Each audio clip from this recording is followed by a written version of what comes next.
장에 보면은요, 하나님께서 아브라함에게 이제 약속의 땅으로 가게 될 것이다라는 약속을 하시면서 이방에서 아브라함의 후손들이 400년간 이제 객이 될 것이다라는 그런 말씀을 하셨습니다. 그러니까 출애굽에 대한 예언을 이미 하나님께서는 예전부터 아브라함에게 하고 계셨던 것이죠. 이제 그 하나님께서 하셨던 약속이 조금씩 이루어지는 현장 가운데 있는데요. 이제 그 시작점을 출애굽기 1장에서 끊고 있습니다. 자신들이 살던 땅이 아니라 이방 나라에서 살게 된다라는 것, 그렇게 유쾌한 일은 아닐 것입니다. 굉장히 긴장되는 일이죠. 저도 제가 살고 있는 집을 떠나는 걸 굉장히 싫어하고 타 지역을 가는 거를 굉장히 싫어하는데, 왜냐하면 다른 쪽으로 나가게 되면은 생각해야 될 게 너무 많고 고민해야 될 게 많고 밥을 먹을 때도 찾아봐야 되고 이제 그런 두려움들이 저에게 계속 있어가지고 저는 굉장히 집 밖으로 나가서 사는 것을 굉장히 두려워하는 사람입니다. 야곱도 이제 바로로부터 애굽으로 이민을 권유받았을 때에 두려워했었습니다. 약속의 땅을 떠나야 하는 것에 대한 두려움도 있었겠지만, 자신들이 거주하고 있는 땅을 떠나서 전혀 다른 주권을 가진 나라 아래로 들어간다라는 것은 심리적으로도 매우 위축되는 일일 것입니다. 어쨌든 이스라엘 백성은 그 바로의 명령에 따라서 애굽으로 들어갔습니다. 그래서 거기서 처음에는 대우도 받고 어쩌면 존경도 받으면서 살아갔을지도 모르겠습니다. 왜냐하면은 요셉이 총리가 되어서 애굽의 그 국가적인 재난을 막아냈기 때문이죠. 그래서 이스라엘 민족은 국가적인 영웅의 민족으로 그렇게 여겨졌을 것입니다. 그런데 이제 이들에게 본격적으로 고난이 시작되고 있습니다. 6절에서 8절 말씀을 함께 읽어보겠습니다. 요셉과 그의 모든 형제와 그 시대의 사람은 다 죽었고 이스라엘 자손은 생육하고 불어나 번성하고 매우 강하여 온 땅에 가득하게 되었더라. 요셉을 알지 못하는 새 왕이 일어나 애굽을 다스리더니. 이스라엘 백성들이 애굽에서 그래도 잘 살 수 있었던 이유, 이방 민족이었지만 잘 정착해서 살 수 있었던 이유는 그 요셉의 그늘이 있었기 때문이었습니다. 그런데 문제가 발생하기 시작하죠. 요셉을 알지 못하는 왕이 이제 애굽을 다스리기 시작하는 것입니다. 여기서 알지 못한다라는 것은 시간이 오래 지나서 요셉이 누군지도 전혀 몰랐다, 이제 이런 의미보다는 요셉으로부터 애굽이 얻은 어떤 그 혜택들, 그것들을 인정하지 않는다는 것에 좀 더 가까워 보입니다. 그러니까 요셉의 이스라엘을 더 이상 대우하고 싶지 않다. 너희는 이방 사람인데 왜 우리가 너희를 대우해야 되냐, 이제 이런 마음을 품게 되는 것이죠. 왜 바로가 이스라엘을 싫어했을까를 보면은요, 9절에 이렇게 나와 있습니다. 그가 백성에게 이르되 이 백성 이스라엘 자손이 우리보다 많고 강하도다. 이스라엘 백성이 많고 강해지는 것이 바로에게 문제였습니다. 보통 그냥 숫자가 많아져서 두려움을 느꼈다는 데까지만 이야기를 하기도 하지만, 조금 더 보면은 숫자가 많아지는 것도 역시 두려워했고 이스라엘의 영향력이 그만큼 강해지는 것도 역시 바로는 두려워했었던 것이죠. 남의 땅에 들어와서 살면서 숫자가 많아지는데 그 숫자가 많아지면서 우리에게 미칠 그런 안 좋은 영향력들을 생각해 보니까 위협을 느끼기 시작하는 거죠. 그래서 그들이 강해지고 있다라는 것도 역시 큰 위협이 되었다라는 것입니다.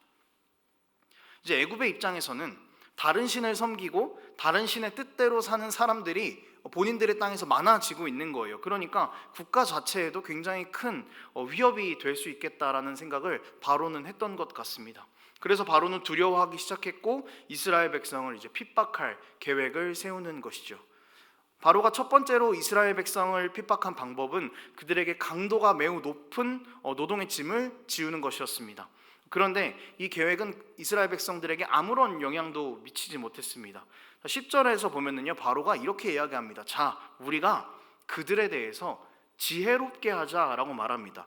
그러니까 나름대로 자신의 최선의 지혜를 짜내서 한다는 게 이스라엘 백성을 괴롭히는 거였던 거죠. 근데 학대를 받으면 받을수록 이스라엘 백성이 번성해 갔다라고 성경은 이야기를 하고 있습니다. 학대를 받는 사람들이 걱정하고 근심하고 슬퍼해야 하는데 오히려 학대를 하고 있는 바로가 걱정하고 근심하고 슬퍼하고 있는 그런 굉장히 아이러니한 상황이 등장합니다. 이제 학대에 대한 그 두려움이 바로에게로 고스란히 들어오고 있는 것이죠. 우리가 되게 지혜롭게 했는데 왜 이 숫자가 줄어들지 않지? 이제 이런 생각을 바로는 하게 되는 것입니다.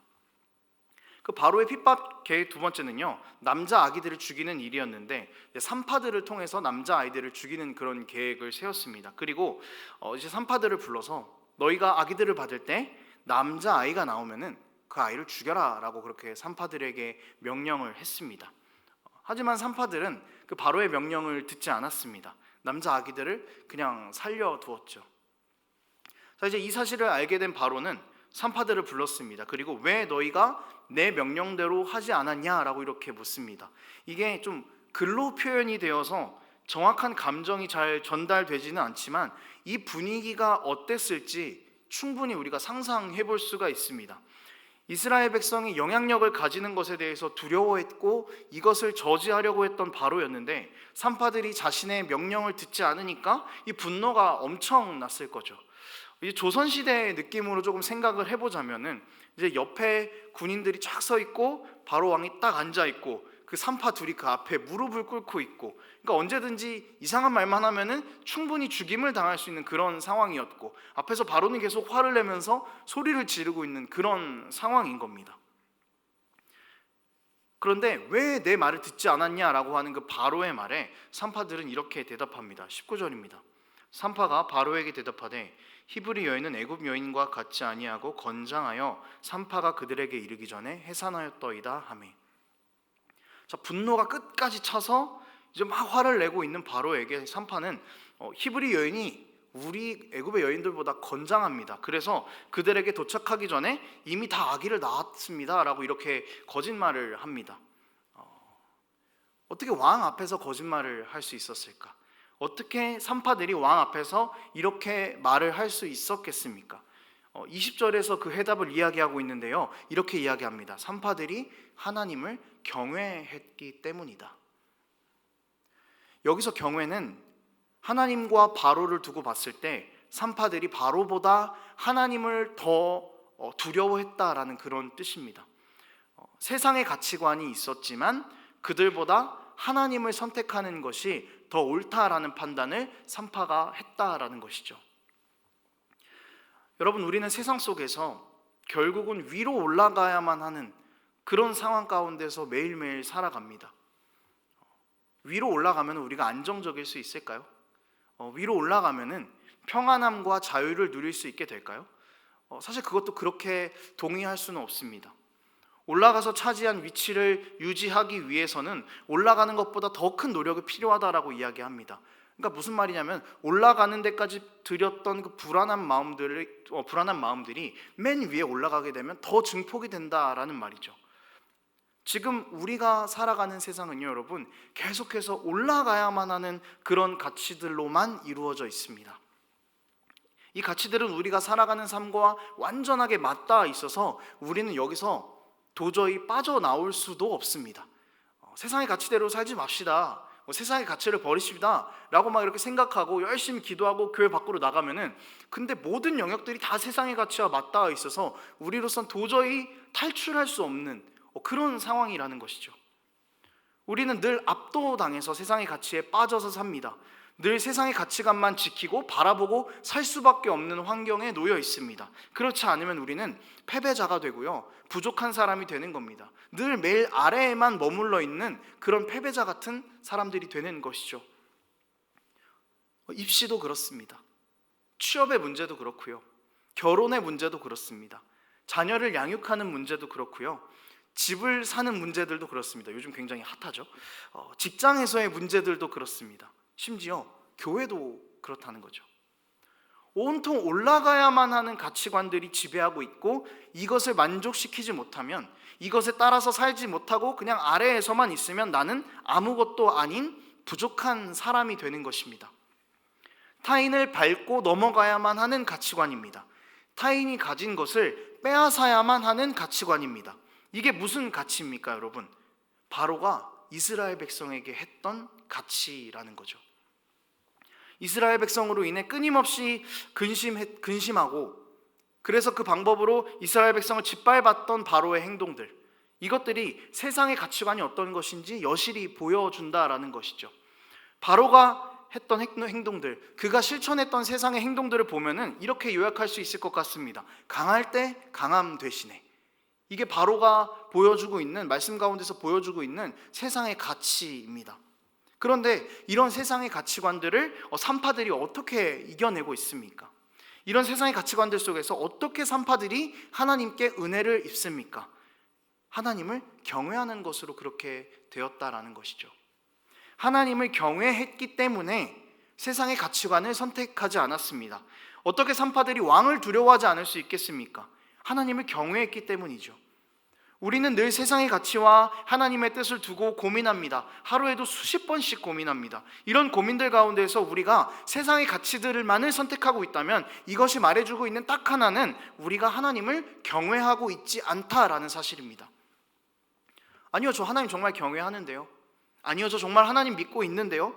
아니요, 저 정말 하나님 사랑하는데요. 이렇게 말은 하지만 늘 세상의 가치관을 선택하고 거기에 눌려서 그것만 따라간다면 하나님을 경외하고 있지 않은 것이죠. 여러분, 이것이 우리의 삶은 아닌지 우리가 좀 냉정하게 우리의 삶을 계속해서 점검해야 됩니다. 말씀 앞에서. 여러분, 산파들이 무슨 힘이 있었겠습니까? 얼마나 힘 있는 사람들이었겠어요. 지금이야 이제 아이들이 나올 때, 어머니로부터 아이들이 나올 때 의사들이 그것들을 지켜보죠. 그 상황을 지켜보고 옆에서 돕습니다. 근데 이 당시의 산파는 지금의 의사와 같은 그런 신분이 아니었어요. 완전히 낮고 천한 그런 신분이었다는 것이죠. 이런 신분을 가진 산파들이 어떻게 왕 앞에서 내가 당신의 명령에 불복종했습니다 라는 거짓말을 할 수 있을까요? 어떻게 말을 할 수 있을까요? 산파들의 유일한 힘, 산파들의 유일한 능력은 뭐였냐면은 하나님을 경외하는 데 있었다는 겁니다. 이것 말고는 설명할 수 있는 방법이 아무것도 없습니다. 어떻게 세상에서 가장 가치가 없다라고 하는 사람이 세상에서 가장 높다고 말하는 사람을 대적할 수 있을까요? 여러분, 하나님을 경외하는 것이 우리 삶의 원천입니다. 이것이 우리의 유일한 능력입니다.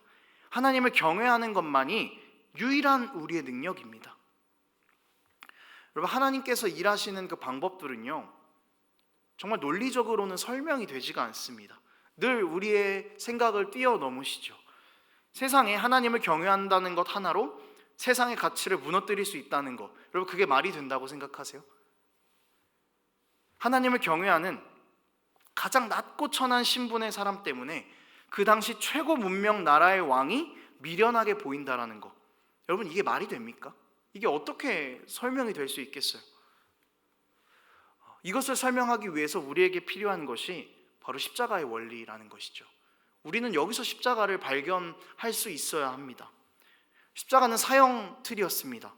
죽음을 상징했습니다. 죽어도 그냥 한 번에 죽는 게 낫지 어느 누구도 십자가에서 사형을 당하고 싶어 하지는 않았을 것 같아요. 누가 거기에 매달려서 몸에 있는 피와 물을 다 쏟고 죽고 싶겠어요? 괴롭게. 가장 고통스러운 자리, 가장 낮고 천한 그 십자가 자리에서 예수님께서 하신 일이 무엇이었습니까?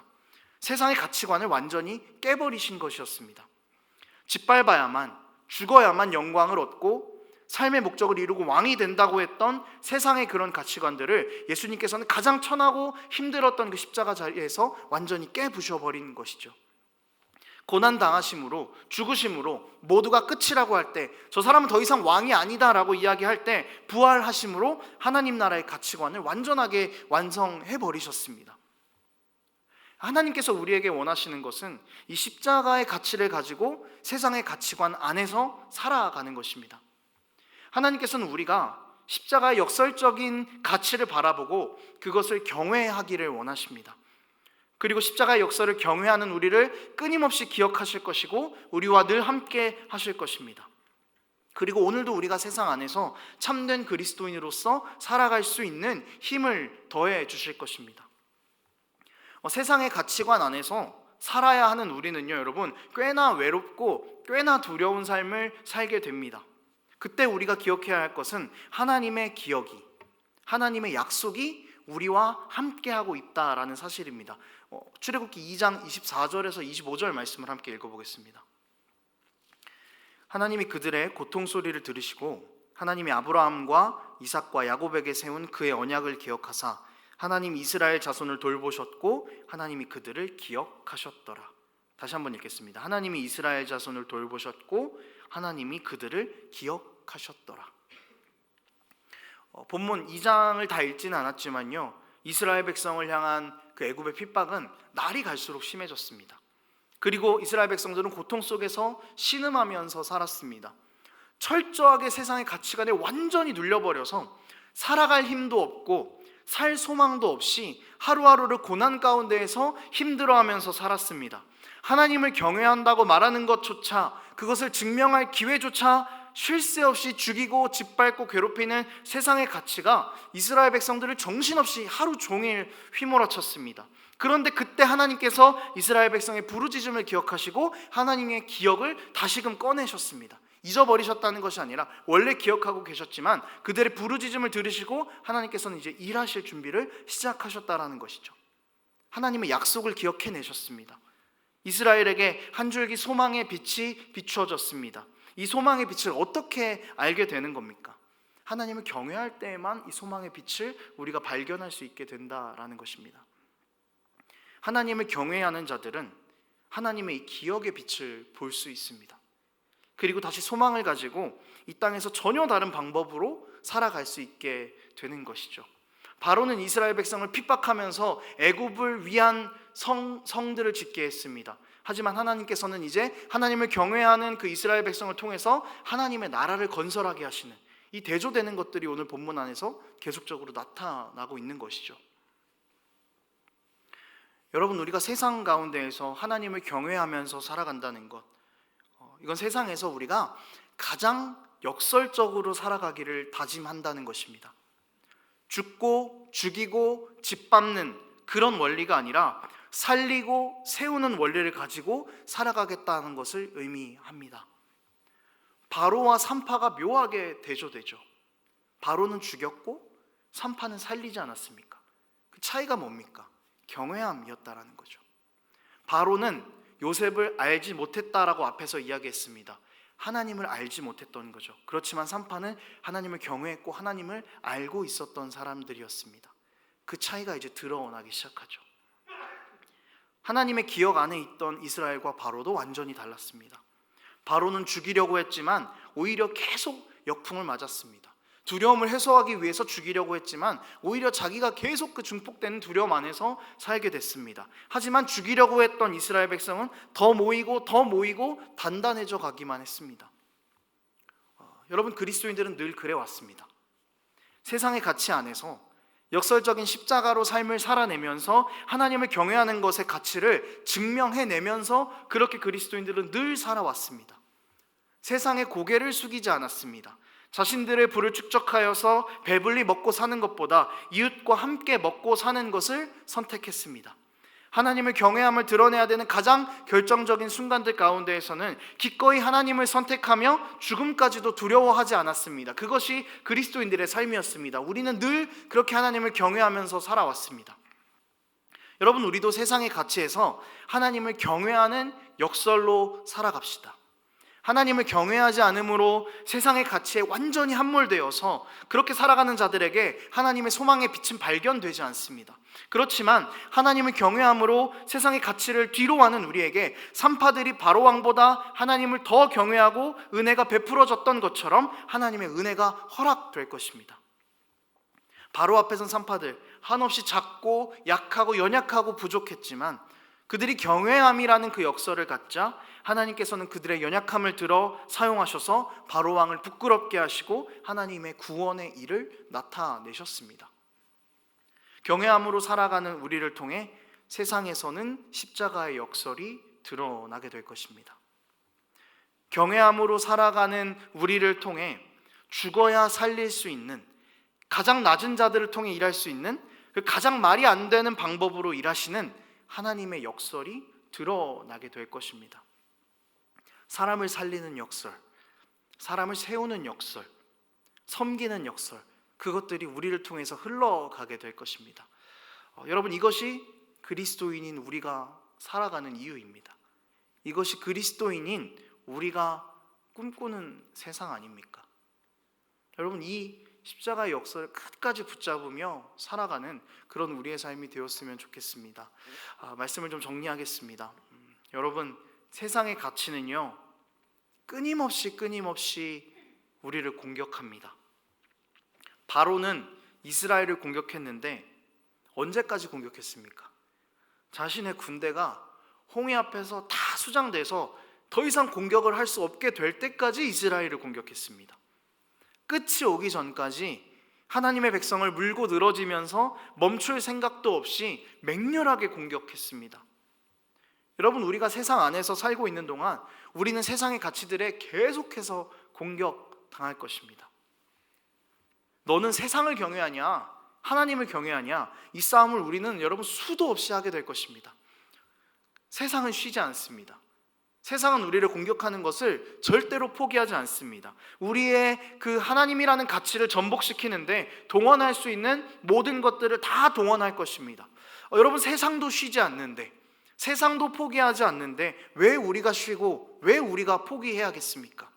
세상이 모든 것을 다 동원해서 우리를 공격한다면 우리는 우리가 동원할 수 있는 유일한 능력인, 하지만 가장 큰 능력인 하나님을 경외함으로 세상의 가치를 무너뜨려야 할 것입니다. 그때 세상의 공격들은 바로의 공격처럼 다 무너져 버릴 것이고 우리는 이스라엘 백성이 그랬던 것처럼 다시 굳건하게 서게 될 것입니다. 하나님을 경외함으로 우리가 완전한 선을 가지고 있는데 이미 우리가 이긴 자들인데 왜 우리는 포기하고 왜 세상에 굴복하고 쓰러져야 됩니까? 여러분, 우리는 하나님을 경외할 수 있는 자격을 가진 사람들입니다. 세상의 가치와의 싸움을 여러분 포기하지 마십시오. 굴복하지 마십시오. 지지 마십시오. 우리에게는 하나님이 함께 하십니다. 이 싸움도 반드시 끝이 옵니다.